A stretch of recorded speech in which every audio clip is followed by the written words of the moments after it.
नमस्कार सबको, मेरी तरफ से नमस्कार। तो पढ़ने जा रहे हैं प्रोग्राम कंस्ट्रक्टर। कंस्ट्रक्टर हमने टॉपिक पढ़ा था। अगर आपने नहीं देखा हो तो मेरे यूट्यूब चैनल पे जाकर आप ये टॉपिक देख सकते हैं।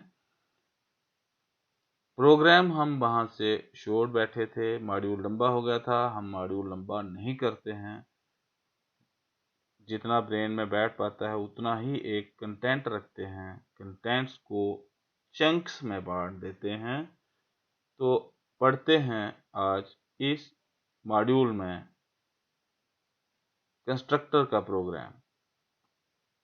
प्रोग्राम मैंने लिखा हुआ है।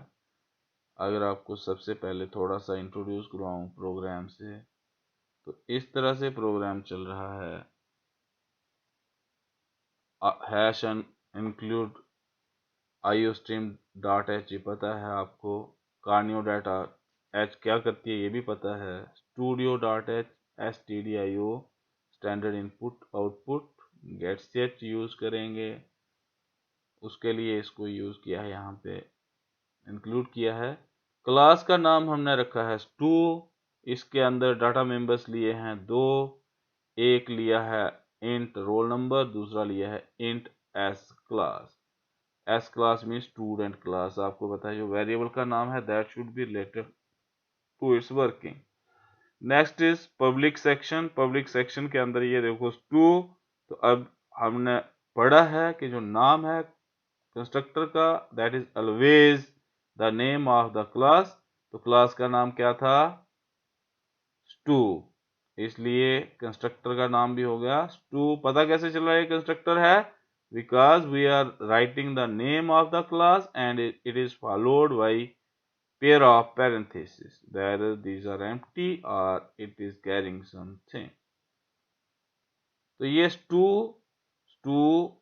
हो गया कंस्ट्रक्टर।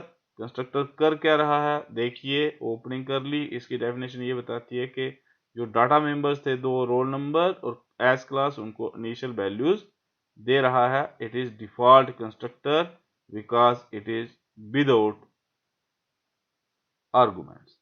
नेक्स्ट उसके बाद हमने लिया है दूसरा कंस्ट्रक्टर। तो नेचुरली कंस्ट्रक्टर का नाम तो हमेशा सेम होगा। क्या नाम होगा हमेशा सेम? जो क्लास का नाम है। तो क्लास का नाम क्या है इधर? स्टू। तो नेचुरली दूसरा कंस्ट्रक्टर हो गया। इसके अंदर हम यहां से आर्गुमेंट्स दे रहे हैं, पैरामीटर्स दे रहे हैं। So it is called parameterized constructor. काम वही है, जो डाटा मेंबर्स हैं उनको इनिशियल वैल्यूज देना। वहां पे हम अपनी मर्जी से वैल्यूज अंदर जाके दे रहे थे। यहाँ पे जो पीछे से ऑब्जेक्ट की क्रिएशन से वैल्यूज आएंगी वही रिसीव होंगी आर और एस में, और वो असाइन होंगी डाटा मेंबर्स को। उसके बाद देखिए तीसरा कंस्ट्रक्टर मैंने जो बताया है आपको कि जो कॉपी कंस्ट्रक्टर है, या ऐसा पैरामीटराइज्ड कंस्ट्रक्टर जो कैरी करता है। लेकिन क्या कैरी करता है? क्लास की ऑब्जेक्ट कैरी करता है और उसको बाय रेफरेंस पास किया जाता है। देखो एड्रेस ऑपरेटर यूज हुआ है, यहाँ पे कोई एड्रेस ऑपरेटर यूज नहीं हुआ। तो it is pass by value, it is pass by reference. अगर आपको एग्जाम में प्रोग्राम आता है pass by value and pass by reference का, तो आप ये वाला प्रोग्राम भी लिख सकते हो। कोई भी प्रोग्राम आप लिख सकते हो जिसमें दोनों चीजें बताई गई हों, पास बाय वैल्यू भी और पास बाय रेफरेंस भी।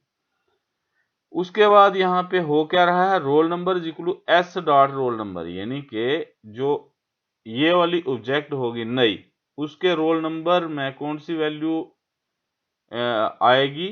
जो एस के रोल नंबर में होगी। इसी तरह से उसकी क्लास एस क्लास में कौन सी वैल्यू आएगी? जो एस डॉट एस क्लास में होगी, यानी इस ऑब्जेक्ट में होगी। तो कहने का मतलब ये है कि जो ये वाली ऑब्जेक्ट होगी उसके अंदर वैल्यूज होंगी इस ऑब्जेक्ट की। सो it is called copy constructor because it is copying the values of one object in another object. उसके बाद वाइड शो डाटा, ये हमने शो करने के लिए तो यूजुअल, ये तो नॉर्मल फंक्शंस हैं जैसे हमने पहले डिफाइन किए हैं। Show the data of the student is roll number and class उसके बाद void main, clear screen, to s1।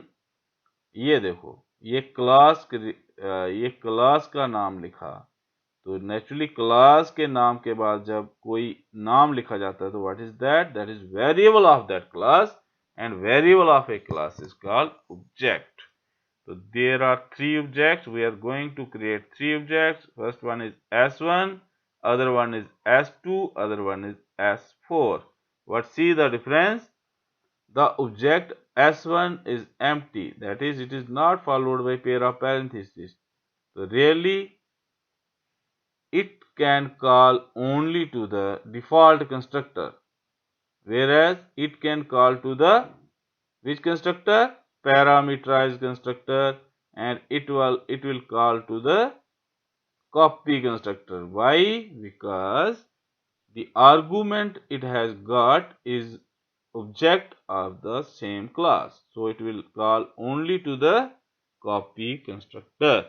उसके बाद देखिए ये हमने लिखा है यहाँ पे cout we ready for watching work of default. ये तो अपनी मर्जी से हम कुछ भी लिख सकते हैं, जो यूजर को मैसेज देना चाहते हैं, उसको समझाना चाहते हैं, वो तो हम पे डिपेंड करता है कि यूजर को आउटपुट किस तरीके से हम देना चाहते हैं। उसके बाद गेट ch यहाँ लिखा है, ऐसे तो हम यूजुअली लास्ट में लिखते हैं, यहाँ क्यों लिखा? क्योंकि आपको पता है गेट ch से वो हमसे कैरेक्टर लेने के लिए रुकेगा और हम तब तक रिजल्ट देख लेंगे। इसलिए जब भी रिजल्ट देखना है कि स्क्रीन पे क्या आउटपुट आई है, उससे पहले हम गेट ch लिख देते हैं। Get ch s1 dot show data. अब s1 ऑब्जेक्ट कॉल करिए शो डाटा को, तो नेचुरली शो डाटा जो फंक्शन है that will work here for s1, और ये डिस्प्ले करवाएगा s1 का डाटा। उसके बाद गेट ch, फिर आएगा cout, फिर गेट ch, फिर s2 का डाटा, फिर गेट ch, फिर इसी तरह से s4 का डाटा हम डिस्प्ले करवाएंगे और प्रोग्राम हो जाएगा खत्म। तो चलिए अब आपको प्रोग्राम समझा दिया, अब इसको रन करके आपको बताते हैं। सक्सेस है, तो चलिए देखते हैं। Be ready for watching work of default constructor. लेकिन एक बात याद रखिए, अभी आपको पूरा प्रोग्राम मैंने बताया है, कहीं भी सी इन का यूज नहीं हुआ है। सी इन का यूज क्यों होता है आपको पता है? शाबाश, वेरी गुड। सी इन का यूज होता है कि अगर हम कीबोर्ड से कोई वैल्यू देना चाहते हैं, हमने कीबोर्ड से कोई वैल्यू देनी नहीं है, वो सारी पहले से ही दी हुई है, इसलिए कोई भी वैल्यू हमसे ये लेने के लिए नहीं रुकेगा। तो पहले डिफॉल्ट कंस्ट्रक्टर की हमें रिजल्ट बता रहा है, रोल नंबर 2 क्लास 12। फिर ये पैरामीटराइज का बता रहा है, data of the student is roll number 3 class 12। उसके बाद कॉपी कंस्ट्रक्टर का काम बता रहा है, रोल नंबर 3 क्लास 12। इस तरह से ये हमें बता रहा है। तो ये इसका रन था, शायद आपको पता नहीं चला हो। चलो एक बार आपको स्टेप बाय स्टेप रन करके बता देता हूँ। सबसे पहले कंट्रोल वाइड मेन पे जाता है, ऑल ऑफ यू नो। उसके बाद क्लियर स्क्रीन से स्क्रीन साफ करता है। उसके बाद 3 ऑब्जेक्ट्स S1, S2, S4। लेकिन आपको पता है S1 क्रिएट होते ही ये कहाँ जाएगा जी? बताओ क्विकली। तो it will go to default constructor because the object is not carrying any argument. तो ये गया स्टू पे जाते ही इसने क्या किया जी? स्टू पे जाते ही इसने ये वैल्यूज जो भी फंक्शन की थी, वो फंक्शन हमें वैल्यूज दे रहा है, डाटा मेंबर्स को वैल्यू इनिशियलाइज हो गई है। उसके बाद जो सेकंड ऑब्जेक्ट है उसमें हमने 2 पैरामीटर्स दिए हैं, तो नेचुरली पैरामीटराइज पे जाएगा, तो ये इससे इनिशियलाइज करेगा उसको। और फिर तीसरी जो ऑब्जेक्ट क्रिएट हुई है वो कॉपी कंस्ट्रक्टर की है, क्योंकि उसको ऑब्जेक्ट दी हुई है एज आर्गुमेंट। यहाँ आएगा बाय रेफरेंस लेगा और यहाँ से ये वाली वैल्यूज करेगा कॉपी। उसके बाद 1 बाय 1 करवाएगा डिस्प्ले। ये देखो we ready s1 dot show data, तो शो डाटा फंक्शन को कॉल हुई है, शो डाटा पे गया, लेकिन किस ऑब्जेक्ट ने इसको कॉल किया? s1 ने। तो नेचुरली डाटा भी किस क्लास का डिस्प्ले होगा? s1 का। तो ये S1 का डाटा डिस्प्ले करवा रहा है और उसके बाद वापस जा रहा है। गेट चेंज से स्क्रीन रुक रही है, नेक्स्ट ये बता रहा है, नेक्स्ट बताने के बाद उसका डाटा डिस्प्ले करवा रहा है। S2 का शो डाटा फंक्शन ही चल रहा है, लेकिन अब ये शो डाटा फंक्शन किस ऑब्जेक्ट के लिए कॉल कर रहा है? S2 के लिए, क्योंकि अब इसको कॉल किसने किया हुआ है? S2 ने। इसी तरह से S2 को डिस्प्ले करवाने के बाद ये जाएगा नीचे, बी रेडी फॉर वॉचिंग, ये डिस्प्ले करवाएगा मैसेज स्क्रीन पे। उसके बाद हमें रिजल्ट बता रहा है इसका, गेट से स्क्रीन रुक रही है। और S4 अब कॉल किसने किया? S4 ने। तो शो डाटा किसके लिए काम करेगा? S4 के लिए।